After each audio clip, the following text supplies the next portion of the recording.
Hello, story lovers. Welcome back to my channel, Madly in Love, part 239.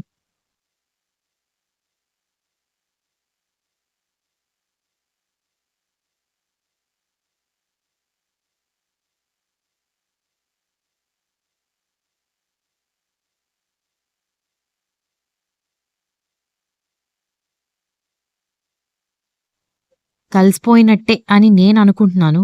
అది వాళ్ళిద్దరి మీద depend అయి ఉంటుందని దక్ష చెప్పేసరికి మనం బాగానే ప్లాన్ చేశాం. కానీ నాకు పూజను తీసుకుని వదిన వస్తుందా లేదా అని డౌట్‌గానే ఉంది అని దీక్షిత అనగానే, వస్తుందిలేవే ఒకటే పాట పాడుతున్నావు. రాక ఎక్కడికి పోతుంది? పైగా ఇక్కడికి రావాలని తెగ ఉబలాట పడిపోయింది వదిన అని దక్ష చెప్పేసరికి అందరూ ఆ విషయం గురించి కొద్దిసేపు మాట్లాడుకుంటూ సాయంత్రం పనుల్లోకి వెళ్ళిపోయారు.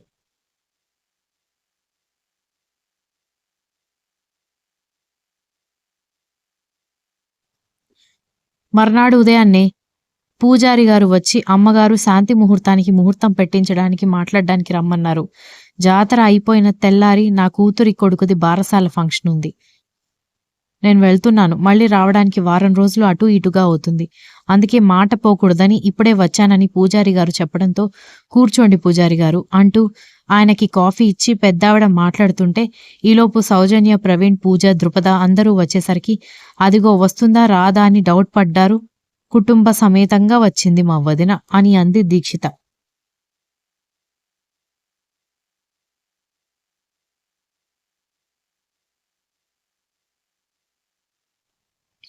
నిజమేనే, రాదేమో అనుకున్నాను. అంత పౌరుషంగా మాట్లాడితే మొత్తం డొల్లా అని అర్థమైపోయిందని దీక్షిత అనగానే, మరేమనుకుంటున్నావు? మన వదిన అందితే జుట్టు, అందకపోతే కాళ్ళు, ఆ రకం అని అంటూ ఇద్దరూ వెళ్లి పలకరించడంతో, అంత ప్రేమగా ఆడపడుచులు పలకరించడంతో ఏదో తేడాగా ఉందే అని అనుకుంది సౌజన్య. బాగున్నావా వదినా అని పలకరించేసరికి బాగానే ఉన్నాను. ఊరికి వెళ్లేటప్పుడేమో నా మొహం మీదే వెటకారంగా మాట్లాడిన వాళ్ళు ఫోన్ చేసి మరి పిలిపించడానికి కారణం ఏంటో అని అడిగేసరికి దక్ష, దీక్షిత ఇద్దరు ఒకరినొకరు చూసి అదోలా నవ్వుకోవడం ప్రవీణ్ గమనించి భార్య పెద్దావిడతో మాట్లాడడానికి వెళ్ళిపోవడంతో చెల్లెళ్ళిద్దరినీ బయటకు తీసుకొచ్చి, ఇప్పుడు చెప్పండి, ఇంత ప్రత్యేకంగా మీ వదిన్ని ఎందుకు పిలిచారు అని అడిగాడు.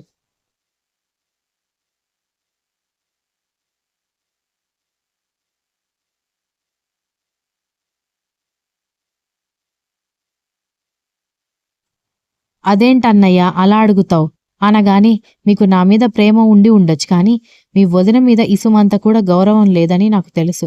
అలాంటి తనని అంత ప్రత్యేకంగా పిలిచారంటే ఏదో కారణం ఉంటుంది. ఏంటది అని అడిగాడు. చెప్పాక ఏమి అనుకో కదా అన్నయ్య అనగానే, ఏం అనుకోనమ్మా చెప్పు అనగానే, ఏం లేదు, సంగవి వదిన్ని నవీన్ అన్నయ్యని కలపాలి. ఎలా కలపాలో అర్థం కావడం లేదు. అందుకే మిమ్మల్ని పిలిపించాల్సి వచ్చింది అనగాని, ఓహో మీ ఐడియా నాకు అర్థమైందిలే. పూజకి నవీన్ అంటే ఇష్టం.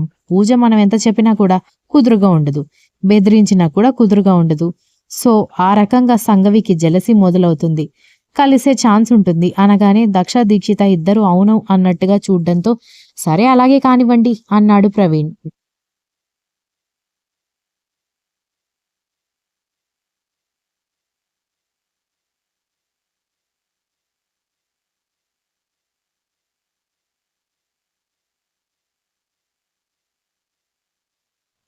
పూజ నెమ్మదిగా సౌజన్య చెవి దగ్గరికి వెళ్ళి, అక్క, ఆ సంగవి నవీన్ బావ ఎలాగో విడిపోయారు కదా. నాకు బావ అంటే చాలా ఇష్టం అని నీకు తెలుసు కదా. ప్లీజ్ ఇక్కడున్నన్ని రోజులు నవీన్ బావ నా వైపు వచ్చేలా చేసుకుంటాను. నువ్వు నన్ను తిట్టకూడదు అనగానే, నీకేమైనా పిచ్చి పట్టిందా? వాడికి ఆల్రెడీ పెళ్ళైపోయింది. నువ్వు గనుక ఇలాంటి పిచ్చి పిచ్చి వేషాలు వేస్తున్నావని తెలిస్తే ఆ శాంభవి గారు అసలే బ్రహ్మరాక్షసి, ఊరుకోదు అని చెప్పింది సౌజన్య.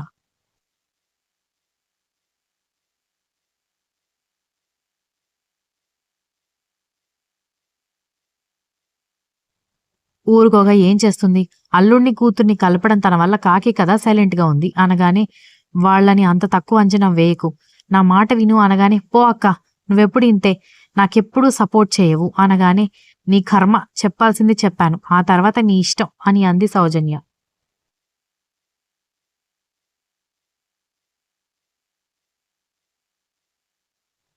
ఆ మాటలు విన్న దక్ష, దీక్షిత తల పట్టుకొని, ఇదిప్పుడైనా కొంచెం మారిపోయి డీసెంట్‌గా ఉంటుందేమో అనుకున్నాను గాని, మనం పిలిపించిన పని మనం చెప్పకుండానే చేసేస్తోందక్క అని దక్ష అనగానే, మనకెలాంటి గిల్టీ ఫీలింగ్ లేకుండా మనకి కావాల్సింది జరుగుతోంది గదా.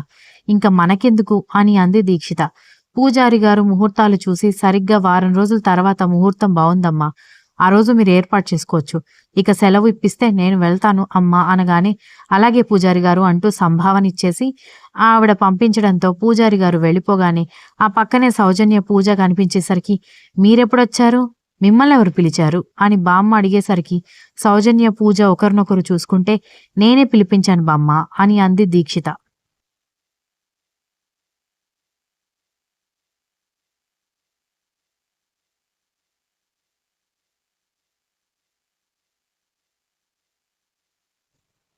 ఎందుకే మిమ్మల్ని రాచి రంపాన పెట్టిన మీ వదిన్ని ఎందుకు అంత స్పెషల్‌గా పిలిచావనగానే, అదేమీ లేదు బామ్మ. అందరూ ఉన్నారు. ఒక మా పెద్దన్నయ్య తప్ప. వదినంటే మాకు ఇష్టం ఉన్నా లేకపోయినా మా అన్నయ్య మాకు ముఖ్యమే కదా! అందుకే వదిన్ని పిలిస్తే అన్నయ్య కూడా తీసుకొని వదిన వస్తుంది. అందుకే పిలవాల్సొచ్చింది అన్నారు.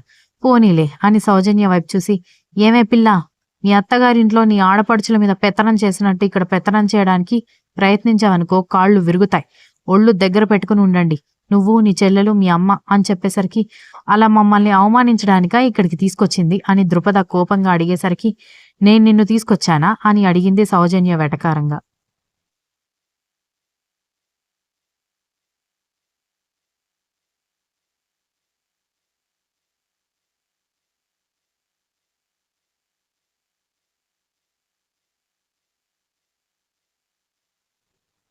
దాంతో ద్రుపద దొంగచూపులు చూస్తూ అంటే అదేలే నేనే వస్తానని పట్టుబట్టాననుకో ఇక్కడిలా ఉంటుందని మాకు ముందే చెప్పాలి కదా అనగానే ఇక్కడ ఎలా ఉంటుందో నాకే తెలీదు నీకెలా చెప్పాలి ఆయన వస్తానని చెప్పింది నువ్వే కాబట్టి నన్నేమీ అనకు అని అంది సౌజన్య. ద్రుపద తిట్టుకుంటూ కూర్చుంటే ఒరేయ్ రంగా రంగా అని పనివాడిని పిలిచింది బామ్మ. ఏంటమ్మగారు అని పనివాడు రాగానే వీళ్ళందరికీ గది చూపించు అని చెప్పడంతో సరేనంటూ వాళ్ళని తీసుకుని వెళ్ళగానే చూసావా గది చూపించమంటుంది అంటే మంచి రాచరికం లాంటి రూమ్ ఇస్తారు అనుకుంటా అని సౌజన్య అనుకుంటూ ఉండగానే పూజకి ద్రుపదకి స్టోర్ రూమ్ క్లీన్ చేపించి ఇవ్వడంతో ఇదేంటి ఈ రూమ్ ఇచ్చారు అని అడిగారు.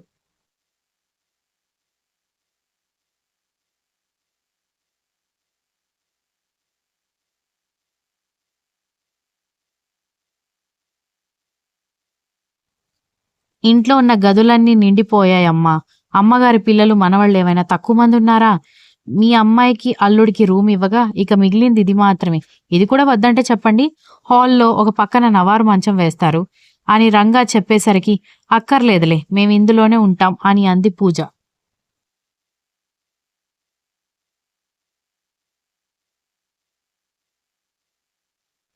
రంగా వెళ్ళిపోగానే అదేంటే స్టోర్ రూమ్‌లో ఉంటాను అంటావు అనగానే అమ్మా స్టోర్ రూమ్ అయితే ఏంటి? బెడ్‌రూమ్ అయితే ఏంటి?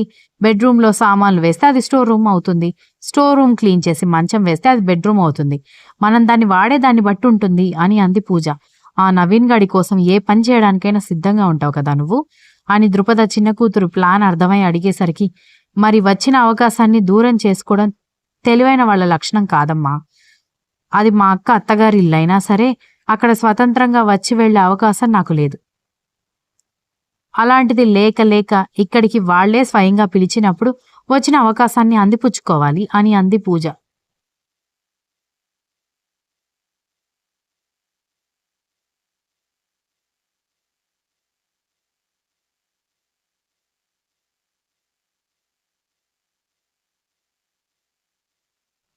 మూతి పళ్ళు రాలి నవ్వుల పాలు అవ్వకుంటే అంతే చాలు అని చెప్పి ద్రుపద వెళ్ళి రిలాక్స్ అయింది.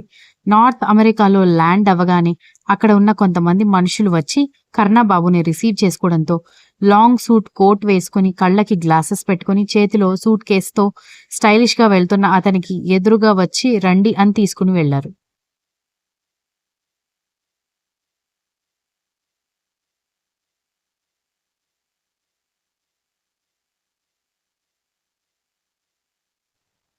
అక్కడ ఎవరో కొంతమంది కలవడానికి రావడంతో ఉదయ్ ఫోటో చూపించి వీడు ఎవరెవరిని కలిశాడో తెలియాలి అని అడిగాడు. వాళ్ళు ఆ ఫోటో చెక్ చేసి వాళ్ళ గ్రూప్స్ అందరికీ సెండ్ చేసి ఇతను ఎవరిని కలవడానికి నార్త్ అమెరికా వచ్చాడో తెలియాలి అని మెసేజ్ ఫార్వర్డ్ చేశారు. Continuous. If you like the story please like share comment and don't forget to subscribe.